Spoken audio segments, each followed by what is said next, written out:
Q&A time, baby. Let's get after it. All right, so in today's video, I'm answering questions that you guys left in the comment section, under the community post, anything you guys emailed me. I have a couple questions and I can't wait to answer them.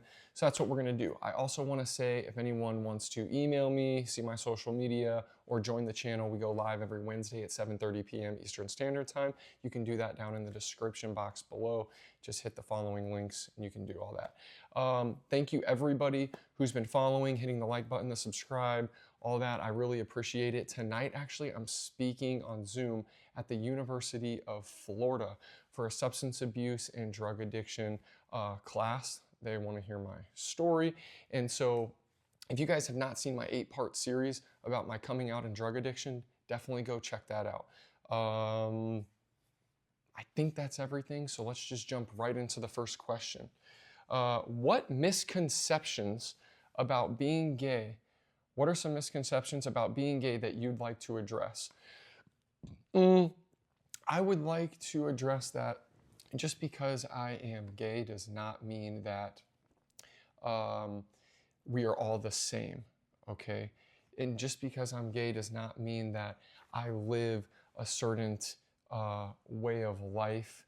You know, there's gay people that are like to go out and go four-wheeling, and there's people that are rednecks that are gay, and there's city people. Like, we're just normal, like we're just like everybody else. It's just that we are attracted to the same sex.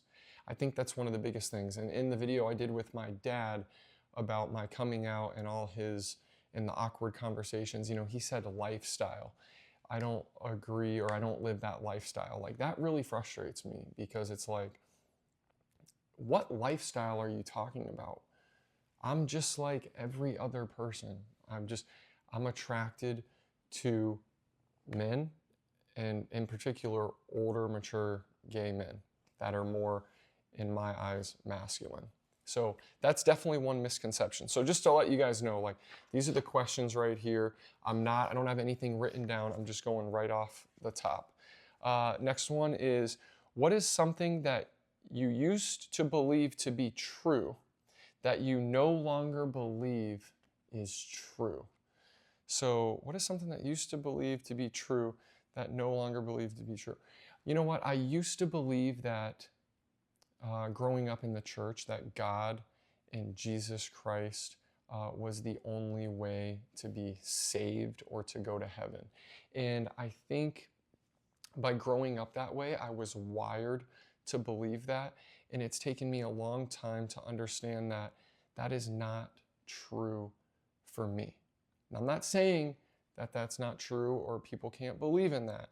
It's just, I have different viewpoints when it comes to spirituality and religion. Okay, I'm still learning, I'm still growing, I'm trying to find my way and my higher power, but that really messed me up for a long time, thinking if it's not this way, you're wrong. If you're gay, you're wrong, you're going to hell. And like, I can't get into that. And so I'm still learning, I'm still trying to figure that out, but that's something I used to believe to be true that no longer I believe in. Next one is your favorite TV show as a kid. Okay, so I have 2 favorite TV shows as a kid that I absolutely loved. First one was an anime. It was Dragon Ball Z. It was one of my favorite shows, along with Power Rangers. And then my other favorite show was Gilligan's Island. The Skipper and Marianne here on Gilligan's Island. Yeah, I can't sing, but that was one of my favorite shows. Gilligan was hilarious. The captain, the professor, I think he was pretty handsome. And then also, I loved the Brady Bunch. I thought that was a great show. Those were my favorite. Someone asked, when are you and Mike coming to Cincinnati? And that is actually one of our good friends. His name is also Mike. And Mike, if you're watching this, I'm not sure when we're coming to Cincinnati, but when are you coming down to Florida? That's the real question. Next question we have is, what is your first celebrity crush? hands down, first crush, still to this day, Kyle Chandler from Friday Night Lights. Oh my God, the TV show. So freaking handsome. Like that dude. Yeah, that's my first celebrity crush. Still is till this day. Um, Strange perks. What are some strange perks of being in a gay relationship? Okay, so how do I answer this one? Any relationship, as long as you have that bond and that connection with someone, I feel like could be um, the same, really. But what is different about a gay relationship that is a perk? I would say um, there's not really a lot of like emotional drama involved with me and Mike. Not saying everybody. I'm just saying with me and Mike and our gay relationship, he is very like drama free. I am drama free. I think that comes into play with that. That would be a perk, but that's also a personality thing as well. Um, I would say being able to do stuff that like he likes fishing. I like doing outdoor activities. Um, what are some other gay perks? I'm gonna have to come back to that because that's really a tough one because I know women and stuff that like to fish as well and like to do four-wheeling and stuff. So it's not like, yeah, we can both just sit and crack a beer and like hang out, because that happens in every relationship. I'm gonna have to think about that one. Um, let's see. What's the age gap of you and your partner? Great question. So me and Mike have a 29-year age gap. I am 31. He is 60. Well, actually now he's 61, but I'll be 32 and he'll still be 61. So 29 years. Next page. How to maintain a long-lasting gay relationship.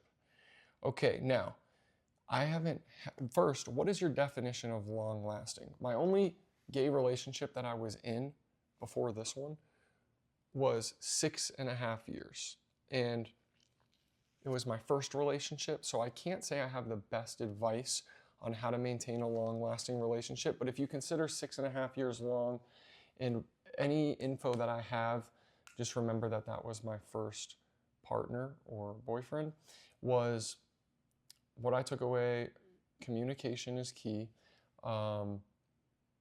Like spending quality time together, spending time with friends, trying to keep things new and exciting, trying new things, and just really like communicating when there's issues or problems, I would say. And right now, currently, me and Mike do go to a counselor once a month, and it's been amazing, just to talk about the struggles with age gap relationships that we're dealing with. And I'm learning new stuff every time we go, like how we handle certain situations. And there's a lot. I'm actually going to make a whole video on it about what we learned about today because we actually went today. So I would just say communication really is key.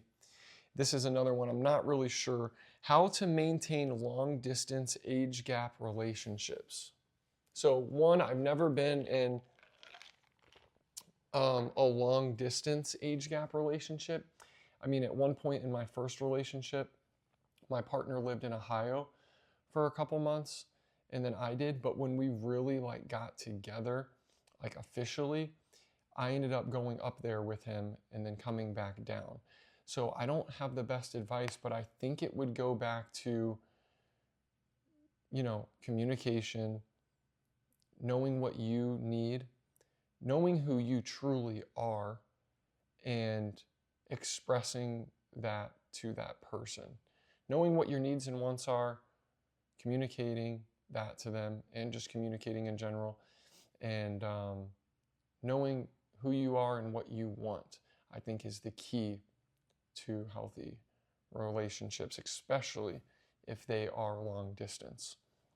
Because it'd be very hard if you're apart and you guys are monogamous and one is younger and one is older to, for sexual needs and satisfaction and stuff like that. So you just really would need to talk about that and communicate it.